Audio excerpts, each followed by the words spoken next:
I don't want you guys to have any regrets. I want you to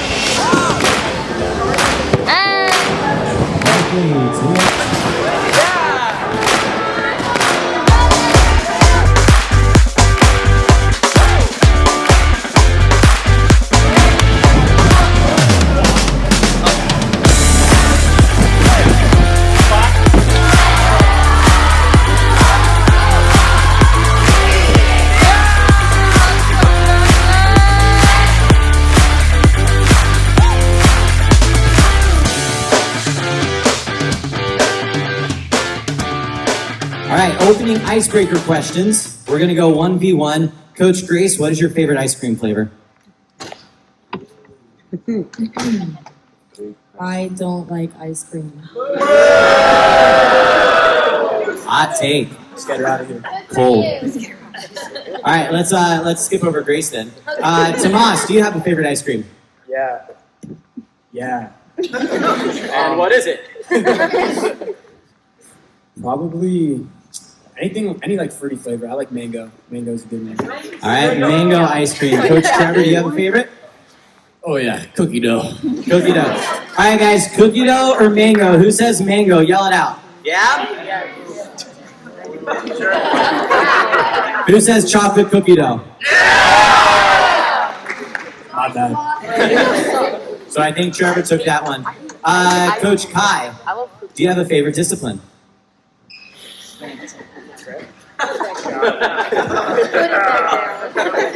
Tumbling. Ooh, all right. Coach Jason, do you have a favorite discipline? I would have to go with trampoline. All right, guys, who likes trampoline and double mini and tumbling? I think we'll stick with that on that one. I am going to go back to Gracie for this one. Do you have a favorite pre-competition pump-up song? I do. It's In the Air Tonight, Phil Collins. Ooh. Nice. Yeah. All right. Coach Austin, do you have any favorite pump-up songs to play at the gym? Well, the question was your favorite pump-up song? So, Headlines by Drake. All right, all right. All right, so next one, we're going to favorite color. My favorite color is red, white, and blue. I don't know if that's obvious, but we're going to ask down the line. Fast one, lightning round. We'll start at the end. Coach Austin, favorite color. And if you guys also have the same favorite color, I want you to cheer. I want to know if we're identifying with these guys or not. So, Coach Austin. Blue. Okay. Blue. Yeah! Blue. Green. Black. Blue. Red, white, and blue. All right, so just a quick introduction again. I know that you guys already know these guys, but Kai Shaw here, world championship athlete. He was World Cup, I wrote these, so let me just read. World Cup medalist 1992, veteran coach, gym owner, leader within USA Gymnastics on all of our committees. Down the line, we have Gracie Harder. I wrote here, world champion medalist, Instagram star. She is also, and we're going to give her another big send-off before the day is done, but she is also flying to China tomorrow morning to compete in the World Games.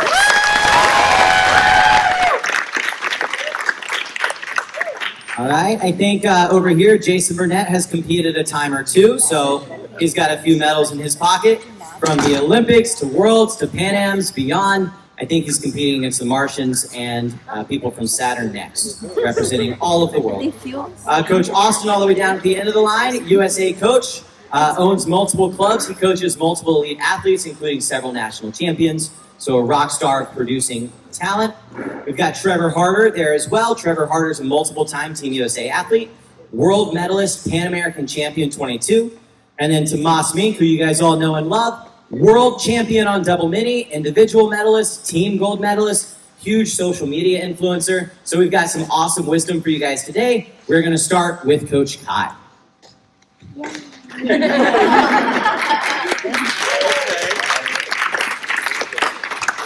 So Coach Kai, you've been part of the sport for decades. First as an athlete, but not just as an athlete, as a coach, also as an elite committee and Olympic selection committee member. From that perspective, how have you seen the sport evolve over the years? So what has changed? And what do you think is the most exciting part about where it's heading? Oh, wow. Okay.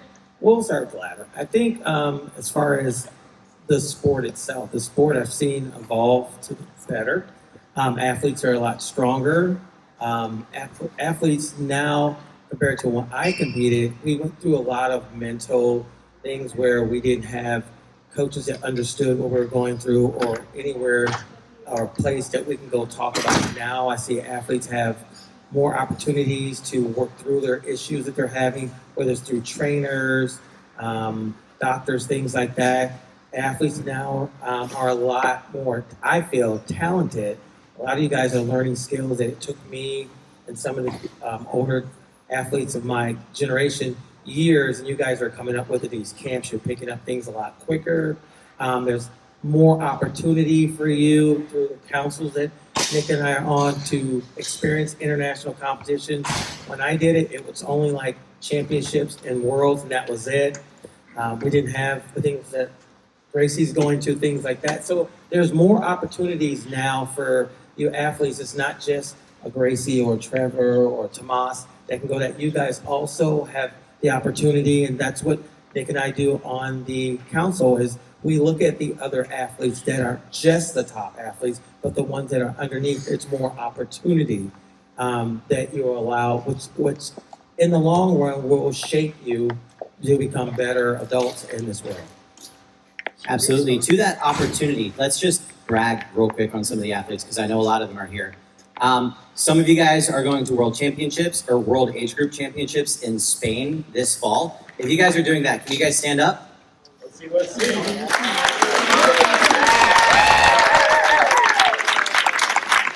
these are some of our Team USA athletes, but also among these athletes, stand up too if you guys made the Jumpstart or EDP team, which is like our junior national team. Yes, team.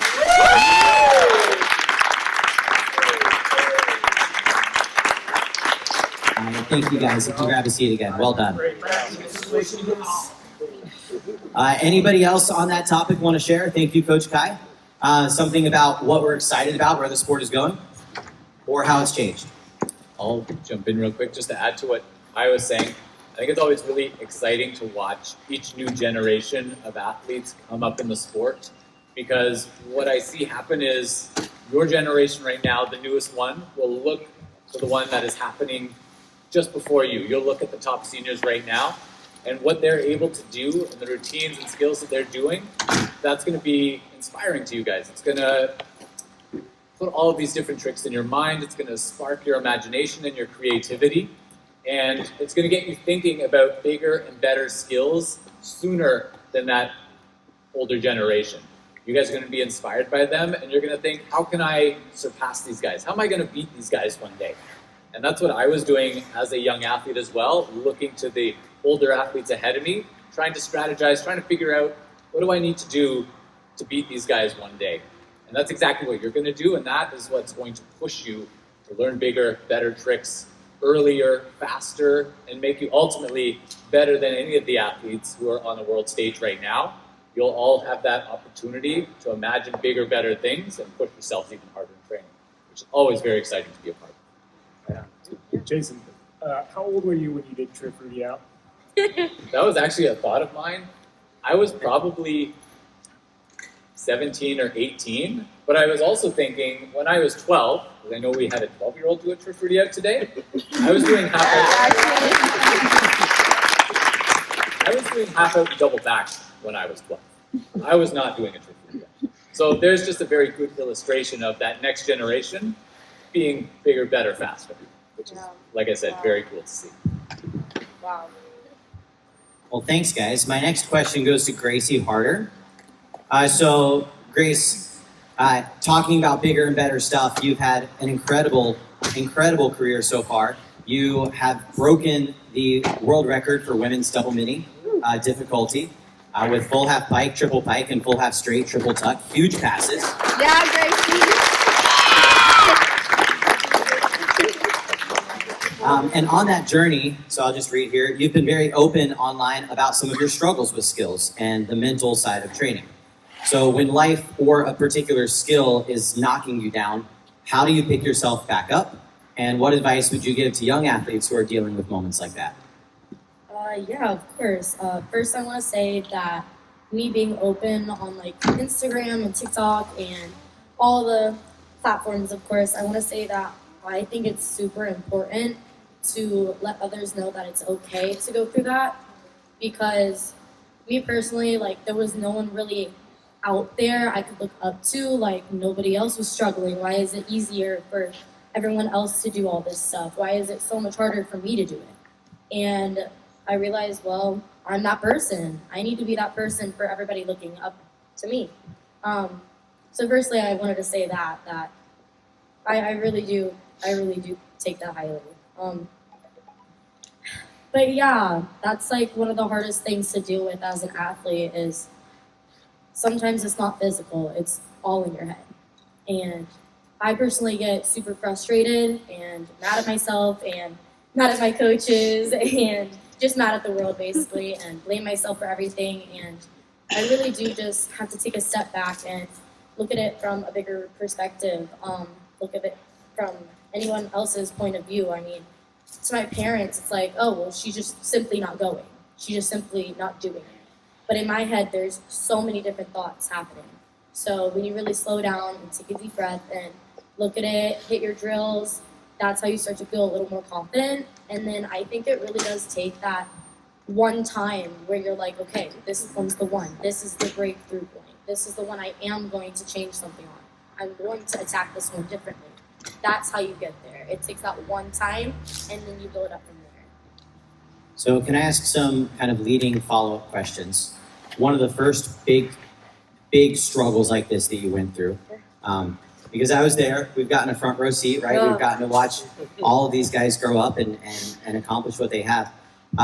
It was the half out, right? Yeah. How long did it take you to finally feel confident and feel like you learned your half out? Well, to first initially get it, it took me over a year, actually. And then after that, it was back and forth for about 4 years, to be honest. It took me a long time to get fully comfortable with it. So then you went on to learn more skills, and there was one that really kicked your butt after a World Age Group Championships, and you fought with that skill. What was that skill? It was my full. And how long did you fight with full? How long? I'm still fighting, to be honest. So when you went to World Championships for Team USA, what 2 skills did you do that gave you a world medal? I did half full pike, full straight, and I stuck it in the red. So, struggles will come and go. You need to know that that's okay. It's okay to go through it. The important thing is that you're going through it, right? You're not just stopping. You're not giving up. You're working with your team around you to figure out strategies to find your way to the other side. So I guess to continue that with anyone else on the panel, do you guys have any strategies on this that you might want to add to the conversation?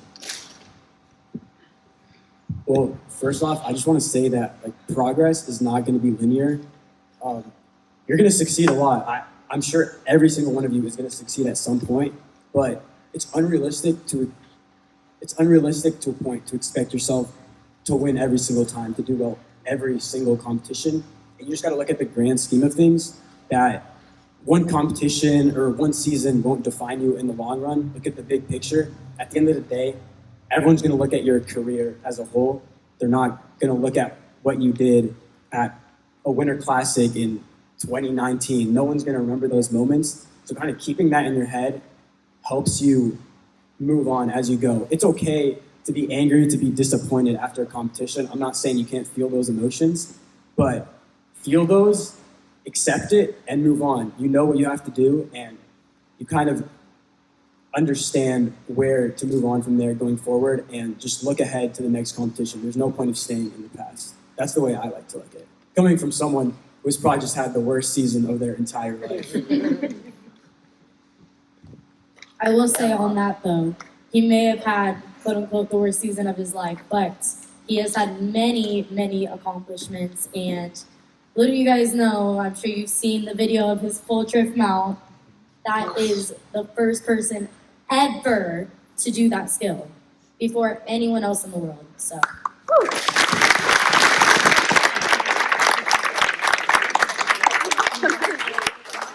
So that topic is a pretty good segue into my question for Jason. So Coach Jason, you've competed at the very highest level, including the Olympic Games. Looking back, what mindset or habits helped you handle what had to be enormous pressure as you were going into those events? And how can young athletes start to develop that same mental strength, that competition prep in their head, knowing that it's going to be okay? Sure. So I'll start by saying that no matter the level of competition, whether it's a state, provincial, national, international meet, you will always feel pressure. And I think that's a good thing. That means you care about what you're doing. So when you feel nervous on that competition floor, that's something important to have. That's how you should feel. And it's very valuable to learn how you want to use those feelings to your advantage. We don't want to let them overcome us in the moment. We want to let them, or use them to help us focus our energy and our mind on the task at hand. And as I was competing, I used a lot of different strategies to really put myself in the right mindset to handle all the different types of pressure from small to big competitions. One of the things I loved to do whenever I stepped into a new competition gym is I really wanted to absorb the space around me. I wanted to be very familiar with everything in that gym. The way it looked, the way it smelled, the sounds. I wanted to imagine the crowds in the stands. I wanted to know who the judges were on the panel. Because one of the most intense moments for me in a competition is when you take that first step up onto the trampoline and turn to salute the judges. In my mind, that's when your turn begins. The clock is on. People are waiting for you to go show them something amazing. That's an intense moment. I like to prepare for that by absorbing everything in the gym, imagining what that moment feels like, and getting used to the atmosphere in the gym was a really big part of that. Another strategy, or actually maybe I'll say another thing I struggled with first, was in competition, some of you may have experienced some negative thoughts or negative self-talk that sort of pops into your head. For me, the best example I could use is the what if question. What if I fall? What if I travel to the side? What if my routine doesn't go as planned? And I found when I was starting to have those sort of invasive thoughts in my brain, it would start me focusing on a negative aspect or a negative result, which is something we never want to think about when we're in a competition. We want to avoid that. We want to turn those negative thoughts into something positive and focus on positive things positive actions we can take, positive things we can do. So the way I like to manage that negative self-talk that sometimes pops into our brain is reverse it, turn it into something positive. What if my first skill is the best skill I've ever done? What if it stays right in the box and sets me up perfectly for my second skill? What if all 10 tricks land in the box? We can take those negative what if statements and make them positive very quickly. And that automatically gets us focused on the right moves that we want to make. And to me, that puts us in a much better mindset for starting that routine. It also helps us focus on maybe some of the smaller details that we really want to go well. Maybe I really want my shoulders to be nice and tight on that takeoff of that first skill, so it sets me up for good lift and minimal travel. I like to think about those kind of things. What if that takeoff is the best it can be? The final thing I like to do is, how do I want to start this? So I would always like to imagine some different scenarios for competition. To me, I found this took some of the pressure off me as I was about to compete. So I would think about a best case scenario, an average scenario, but also a worst case scenario. And you might do this before your competition day. It doesn't necessarily need to happen right in the moment. But I would think about each one of these scenarios, and I would think about how will it make me feel if I do my best, my average, or my worst? How am I going to act when I feel that way? How do I want the audience to perceive me? What kind of impression do I want to leave? And regardless of whether we do well, average, or poorly, we still want to act like a sportsman or a sportswoman. We want to be respectable and respectful to our fellow competitors and judges. We want to show up and be a role model, essentially, to everyone in that room. So even if things don't go our way and we feel disappointed, or the opposite, we feel amazing, we still want to have a plan. We want to know how we're going to manage those emotions, and identifying those scenarios and thinking about them and knowing how you may feel and how you want to act afterwards can help prepare us for whatever happens in the competition. And that can be a very comforting thought, because competition often comes with a lot of unpredictability. And if we can prepare a little bit for some of that unpredictability, it makes us feel a little bit better going into that unknown.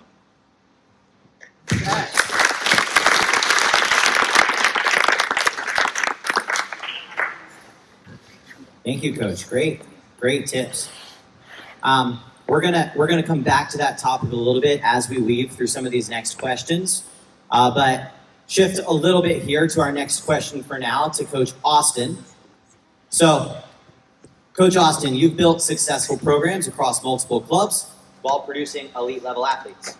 From your perspective, what's the key to creating an overall environment where athletes can thrive, both in terms of team performance and long-term love for the sport? Okay. I do want to say that performance and long-term love for the sport may not necessarily be the same thing, all right? A high-performing athlete, if you talk to them a lot of times, they don't have a positive connection with the thing that they're doing. They're just high performers, all right? But I think if you will look at anybody that has gone from good to great in a sport, they do have a lifelong love for the sport. So I have a question for the athletes. If you knew that you were 10 turns, 15 turns away from getting that new skill, how quickly would you get through those 10 or 15 turns? Really fast. You would take those turns, right? Even if you knew you were going to fall on those 10 or 15 turns, you would get through them in order to learn to apply the lessons to hitting that new flip, right? But when it comes to environments, the question was like, what's the key to creating an environment where athletes can thrive? Are you doing that for your teammates? Are you supporting them through the turns that don't go well? Are you supporting them through the struggles? Are you building your teammates up? Are they doing that for you? That is the key to environments where athletes can thrive, because we know that most of the turns we take are actually unsuccessful turns, right? Only that one or two turns where we hit big is the turns where we really feel accomplished, right? And so I call it like getting in the trenches with your teammates. You want to get in the trenches with your teammates, and you want to be constantly building them up and helping them create an environment. And they're going to help you too. So can you guys do that for me at this camp? All right. Can you guys help me create an environment where we can thrive together? Cool. All right. And then the second part of the question had to do with performance. So creating an environment where athletes can thrive, and performance and long-term love for the sport. So I think I use a term called competitive greatness. Has anybody heard that term before, competitive greatness? Any coaches heard competitive greatness? Okay. It means that you can be your best in the moment when your best is required of you. All right? And I think there's a moment, we do all this practice, but there's a moment at the World Games where you are going to salute, right? And it doesn't matter what you did before, it doesn't matter what you did after, your competitive greatness is going to be defined in that moment, right? And so how we prepare for that moment, some of what Jason talked about, all right, is how performance translates to our sport, right? So when we're in practice, fail as many times as we can to learn the lessons to get to competition. When we get to competition, performance looks like competitive greatness. Can Gracie be her best for that one moment, all right, where she's got to hit and translate everything she's learned to that spot? Yeah, she can. She can. She can. Yeah. Amen to that. Thank you, Coach. Anything that anyone else wants to add on the panel about like positive team environment, or maybe was there somebody on your team that was that to you? that you look back on and say, wow, you know, I wish maybe when I was part of my team, I could have done more for my team in this way. Any more thoughts on that team dynamic? I'll just chime in. I just wanted to share something that I was very fortunate to grow up with at my gym, which I think we have here today as well. One thing that my coach, who was Dave Ross, he's the Canadian Olympic coach, one thing he did in his gym was he would always take some of the new young athletes, and I'd be in this category now, I'd be a 12 or 13-year-old coming to the gym for the first time. He would take a small group of them, and he would have them train once or twice a week with the senior athletes, like the best that he had.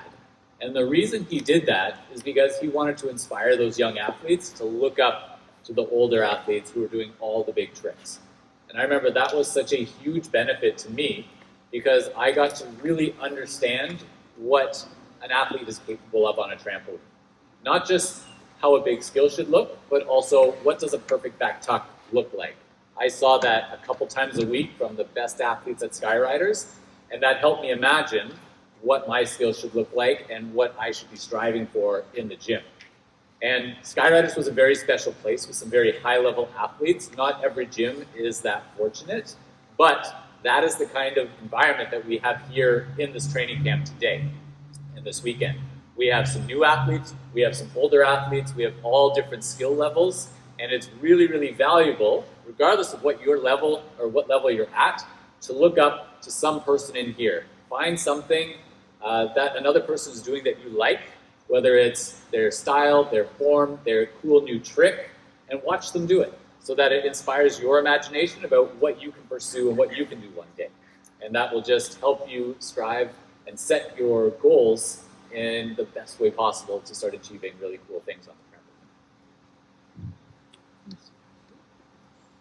All right, thank you guys. Into our next one. This question is for Coach Trevor.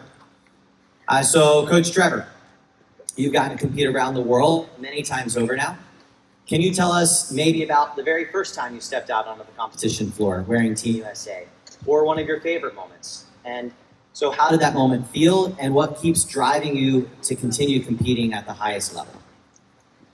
The first time I competed was in Sofia, Bulgaria, and honestly, it was probably the most nervous I've ever felt stepping onto a competition floor. But there was a small part of me that was thinking that you've made it. I was competing at plenty national meets and was way more nervous than I was there than at international comps, because once you're there, that's it. That's the top of the sport, international comps. So there was a sense of relaxation when I was out there as well. So even though I was nervous, I was able to calm myself down about thinking that. And it's almost like a rush, like a dopamine rush when you're out there. It's addictive. You want more. And just going to an international comp like that, you just want to keep going, because it's just the most fun competition you could ever go to. Not just for the competing aspects of it, but just the atmosphere. Team USA as a whole is the most supportive team you could be on. And our team back home now, we strive to be that motivated for our other teammates. Yeah, well said. At 2022 Pan Ams, what medal did you win? Gold on double mini. Still one of my favorite competitions. So what did you feel? Because like this is the dream, right? You represent your country internationally. You win a medal. Your national anthem plays. Describe a little bit of that feeling. What was going through your head, or tell us about that. It was surreal. A lot of emotions are in play when that happened, because at that point it is so much is happening.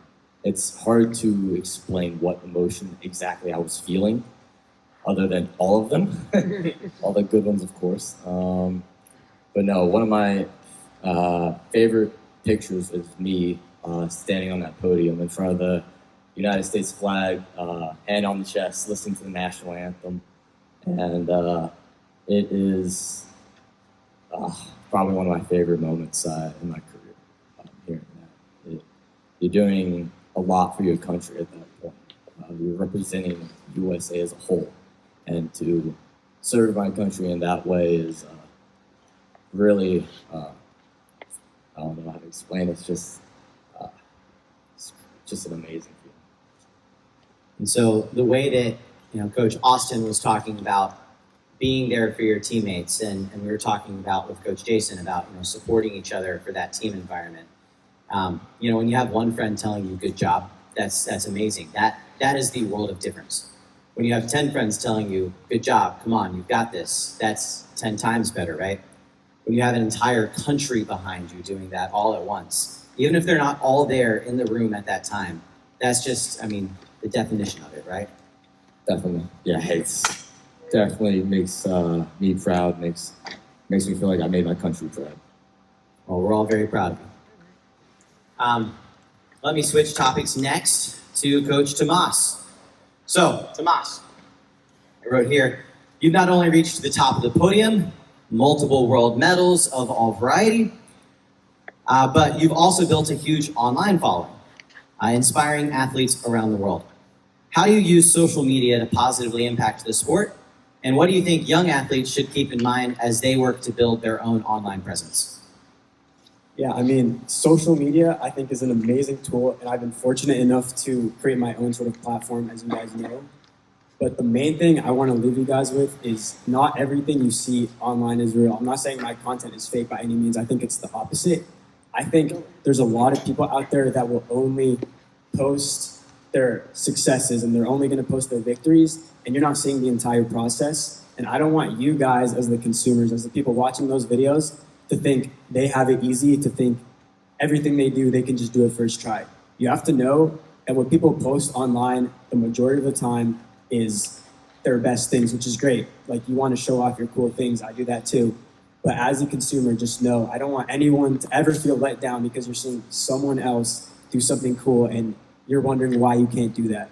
Just keep in mind that everyone grows at different levels and not everyone posts all their fails or all their entire progressions up to whatever you're seeing. On the flip side of that, I think social media is a great tool to kind of elevate the sport. Back then, kind of going back to the first question, there wasn't really people online posting what skills they were doing, and on the flip side today, not everyone, a good amount of people are posting what they're doing, and other kids, younger kids, are seeing that and they want to be just like them, which is why the sport is progressing as fast as it is right now, which is amazing. And I think it's only going to progress even faster as we go on from this moment, which is amazing. I think social media is at its peak when people are watching and being inspired by what they're seeing. And now the other part of that question, for anyone interested in learning how to build their own presence, you just have to do it. When I was a lot younger, maybe like 12 or 13, I was really, really bad at gymnastics, but I still posted literally everything I did because I just wanted people to see my flips. I wanted people to see what I'm doing. Even my fails, I would just post it because I wanted people to see. And I guess, I don't want to say obsession, but it's that dedication to just wanting to make it online. Like, you don't have to be a good gymnast. You don't even have to be a top performer. You just have to spend some time posting some videos online. Think about it. To the common eye, to the mainstream audience, even a backflip is cool. So if you're posting a backflip, if you're posting a Rudy, if it gets to the right audience, people are going to be impressed. So if you're interested in building your own online presence, all I ask is that you actually post. And the main thing is people will watch their video back and they're going to be like, oh, that wasn't even clean. That was bad. It doesn't matter. If you want to succeed online, you just have to post it. That's literally it. So what are your online handles? Just to call out here. You can find me on every platform with just my name, Tomás Minc, and I have just created a clothing company under the name Moss by Minc.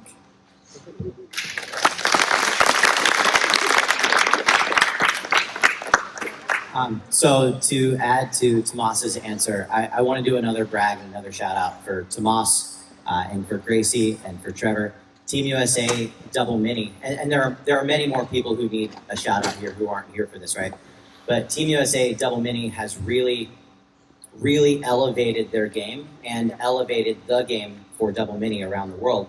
And I think a big part of that is what these guys are doing on social media, because more and more often they're able to watch each other. And like Coach Jason said, they're able to imagine what could be next. They're able to see the best athletes in the world, and because they're posting all the time, they're able to encourage each other through it. And through those posts too, they've multiplied the amount of people who are out there cheering for them. So more and more often they feel all of that. But I mean, they've helped Team USA Double Mini grow from, I mean, we had like 7 athletes competing at national championships barely a decade ago. And now we've got dozens upon dozens of athletes who any of them could go to world championships and have an amazing time. So they have been a big part of raising the bar for Team USA with their training, their leadership, and their Instagram posting. So good job to you guys.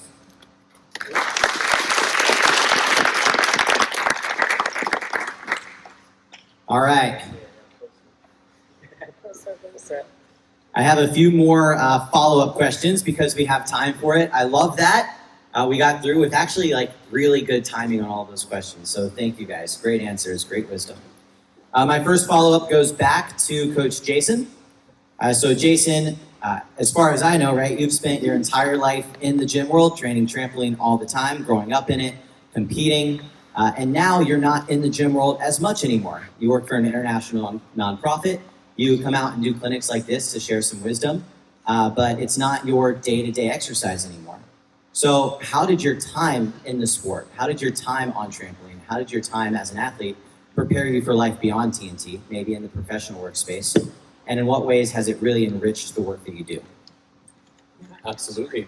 So a lot of the skills that we learn in sport, whether it's leadership, teamwork, resiliency, those all translate into other areas of life, not just our work, but into our personal lives, into our friendships, into our relationships. Those are all very positive experiences that we can have, we can build, we can practice here in the trampoline gym.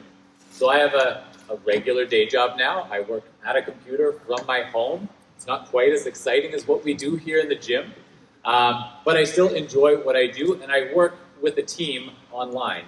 And the teamwork skills and the compromise and the leadership and how I interact and get along with people on my new team at work is very similar to how I would get along with people in the gym.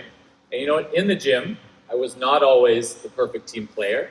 I had my moments where I was selfish or I was stubborn, and I got to learn from those experiences and learn what not to do in new workplaces or in new relationships. So I think it's really, really important to try and be as positive of a person in here and to communicate with your team members and your coaches and to build those relationships, but also to reflect on how you do that and think about, did you do a good job? Did you do an average job? Did you do a poor job? All of which are fine, but as long as we continue to reflect and learn from maybe some of the mistakes that we are making and continually try to improve upon ourselves, that's only going to make you a better person in all areas of your life, in sport right now, in personal relationships after, and in school, and ultimately in your career. So I guess that will be a great segue into talking about balance. My next follow-up question is for anybody who would like it. And it says, many athletes struggle with balancing school, training, and life, and relationships, and everything else that's going on. What strategies or routines help you guys keep your balance? I don't believe in balance. Okay, it's a fair question because it is asked often. How do you balance school and training? How do you balance work and life, relationships, etc.? And when I say I don't believe in balance, I mean that I believe in being exactly where you're at. So if you are at training, be at training. If you're at school, be at school. And trying to strike a perfect balance between giving your time to both is a goal that will waste a lot of energy. And this is saying it as someone who manages multiple businesses and teams and elite athletes. The only way to do the thing in front of you successfully is to give everything you got to that thing while you're doing it. So athletes, owners, coaches, when you are coaching or when you're training, give everything you got to training. When you are at school, give everything you got to school. And if you start to experience like burnout from training too much, I believe in a good break. Take a good break. But don't make important decisions about your training or important decisions about school when you're in that state. Just be where you're at.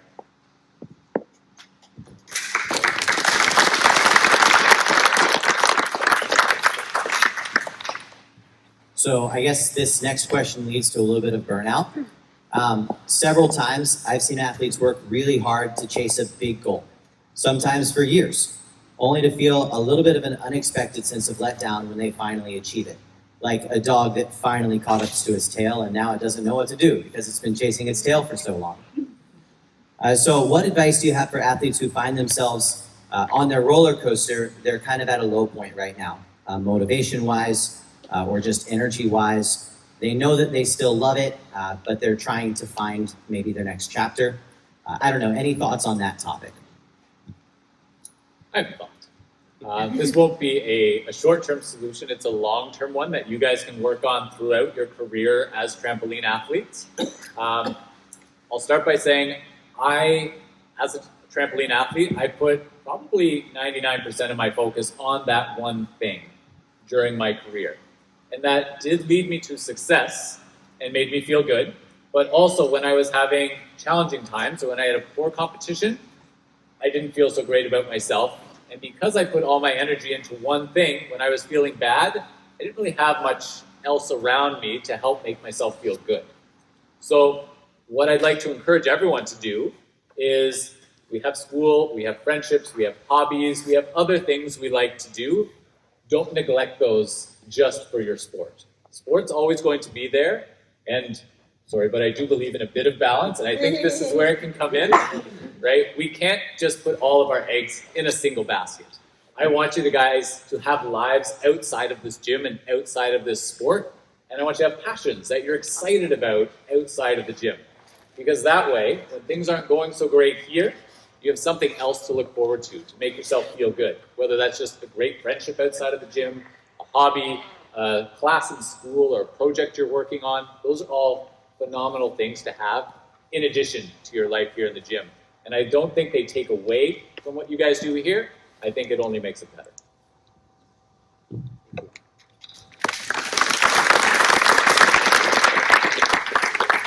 I'd like to add a little bit. That was amazing. Coming from the Olympic champion, it wouldn't have taken away anything from your Olympic trampoline to do some other things along the way, right? Yep. Not at all. Cool. I did have a quote that would go along with that question, and the man who loves walking goes a lot farther than the man who simply loves the destination, right?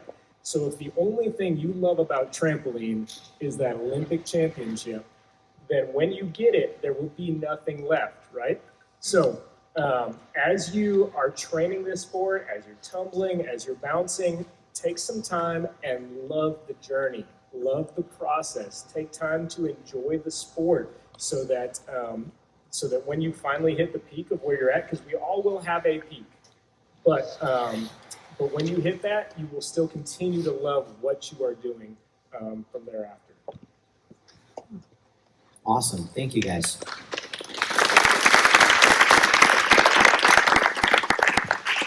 And just to add on that note, I'm kind of in agreement with Jason, not against Austin, but against Jason, because I believe you do have to have balance.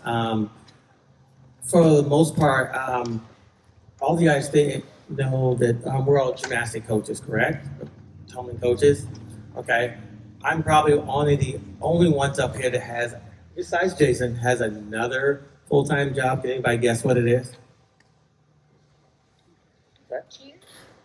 Nope. Anyone else? Nope. Nope. I'm a lieutenant police officer, so I go to the extreme of working with kids.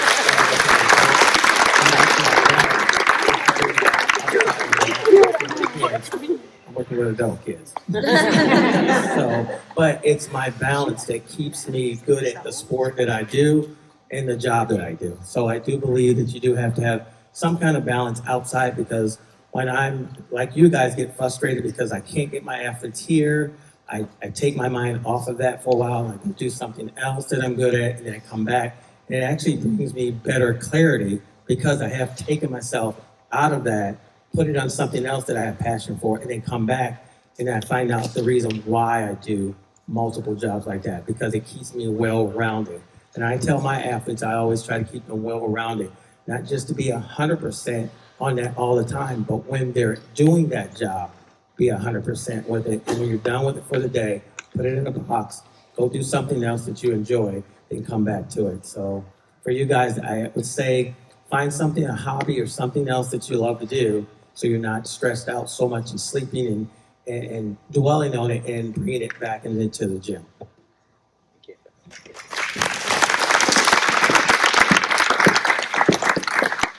So, awesome discussion. Thank you guys all so much. We have one more fast follow-up question for everyone. And this is going to be just a quick 20 or 30 second follow-up. If you want to go a little longer, we will hang out and go a little bit longer. But this last one is for everybody. And then we will call it a day and start with our next sessions for training, for physical training. So the last question is this. If you could give one piece of advice to every young athlete or every young coach in this room, something that they can take with them long after this weekend, if we could boil down all of it into one quick nugget, what nugget would you like to share? And then just as you guys want to pick it up, let's go. Something I like to think about mostly in competitions is pressure is power. This is kind of what Jason was saying earlier. Pressure is not a bad thing. Pressure means you expect things from yourself and people expect things from you. It means there's a bar, and it's fine to be nervous in competition. It's fine to feel that pressure. Just breathe in those nerves. And the reason that you have pressure is because you're amazing. It's because people know you're going to do amazing. So just know that, keep that in your mind, keep that in the back of your head, and show them what you can do. Show them what they're expecting of you, because you are that good.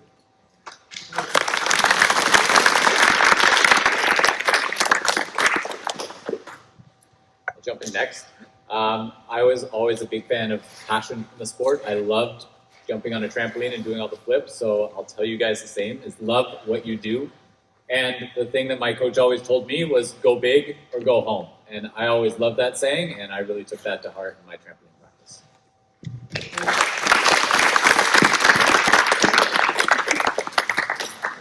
I guess I'll go. There's two parts to this for me. One is the quote I pretty much train by, and it is, if you train hard, winning is easy. And if you train easy, winning is hard. Pretty much I recite that in my brain whenever I'm having a rough day in training, or even having a good day. If I'm having a good day, I'm thinking, is the person that I compete against training harder than me right now? I want to train harder than the person next to me, the person in the next gym, and the next person and next competition. I want to beat that person. That is my number one goal. And it's always good to have goals. Of course, winning isn't everything, but it's a big part of it. And the second part is, I have won a lot of competitions. I have lost probably a lot more. And every time I have lost a competition, I have came back stronger to the next, because winning is about defending that number one goal. And losing, it's like I have to make up for that. I have to train harder than I ever have.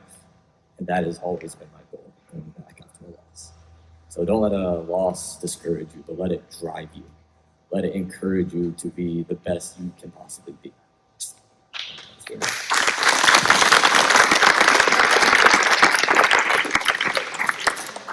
I'll build on what Coach Trevor said. I like winning. Y'all like winning? Nobody likes winning? Okay. When you look at a flight of athletes that are about to compete, and if you had to guess before they all took their turn who is going to win, almost every time, whoever has taken more turns in practice is the one that wins that competition. So if I'm to leave you guys with one thing, it is that you take the most on-purpose turns in practice, and then whatever happens in competition will sort itself out.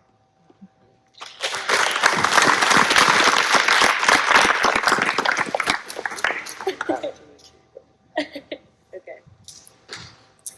First, I want to say embrace the struggle. So many times we act like, oh yeah, so when I'm struggling with it, whatever, move on to the next thing. No, embrace it, deal with it. It's the fact that you're dealing with it in your own way. Walking away and giving up is going to get you nowhere. So I like to say, discipline determines how strong your discipline is, how many turns it takes you to do it.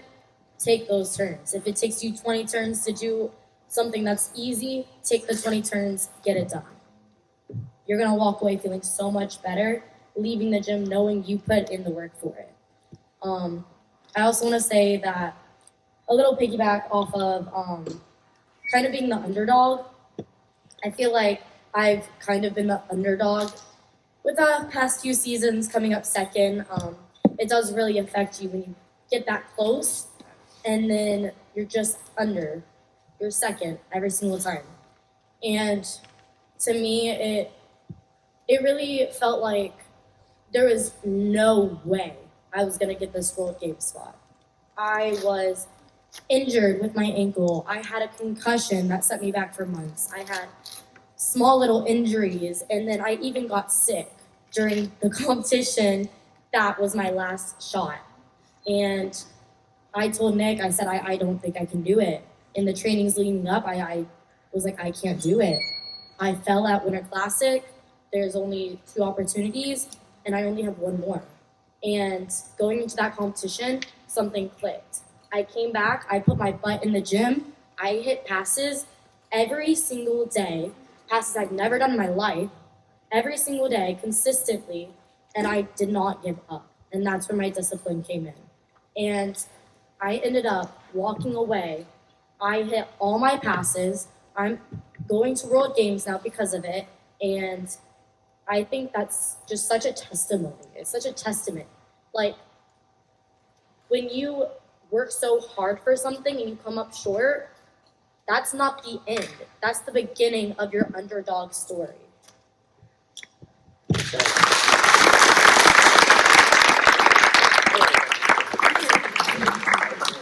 Sorry. Then I will just, I will finish up with the last little bit, and these guys have shared a ton of great stuff. But I want you guys to remember, on this journey, you are not alone. And if you feel alone in your journey, if you feel like you are isolated and nobody can understand what you're going through, look around, because everybody around you is struggling with very similar things. They're going through life right beside you in the same way. I mean, this is for coaches as well. If you guys are feeling burned out or let down, remember there are other coaches that are going through that too. If you guys try to go through it alone, it will be very hard and miserable. Make sure to include your team. Tell people about what you're going through. Share with them your burdens and share with them your joys. And your burdens will be halved and your joys will be doubled. So keep it up. Great job. Thank you guys for listening so well. Can we give one more round of applause for these guys?